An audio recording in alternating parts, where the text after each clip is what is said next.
Guys welcome to my channel Abhi Pharmacy. आज मैं अपने फ्रेंड्स के लेकर आया आई मूमर और suspension I B you Brufen. बहुत ज़बरदस्त और बहुत इफ़ेक्टिव। हमारा काम है आपको मेडिसिन के बारे में इंफॉर्मेशन देना और उसके साइड इफ़ेक्ट और इफेक्ट के बारे में बताना। हमेशा आपने जब भी मेडिसिन का इस्तेमाल करना है या करवाना है तो हमेशा डॉक्टर से कंसल्ट करना है। 3 से 7 डेज़ आराम ना आए तो मेडिसिन का इस्तेमाल डॉक्टर की हिदायत के मुताबिक करें। आज का जो टॉपिक है आइबूमर बहुत बेहतरीन और बहुत फ़ायदेमंद बच्चों के लिए बहुत ज़बरदस्त स्मेल का ये सिरप है।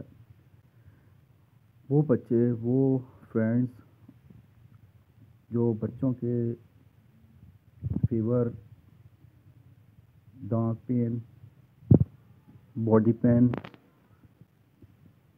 इन चीज़ों के लिए बहुत बेहतरीन और बहुत इफ़ेक्टिव है। ये बच्चों के लिए बहुत फ़ायदेमंद और बहुत इफ़ेक्टिव सिरप है। ये बॉडी पेन, दांत pain, fever pain, chest infection हो जाने की वजह से पेन होना यानी कि दर्द होना, इन सब चीज़ों के लिए बहुत फ़ायदेमंद है और बहुत फ़ायदेमंद है और बहुत आरामदेह है।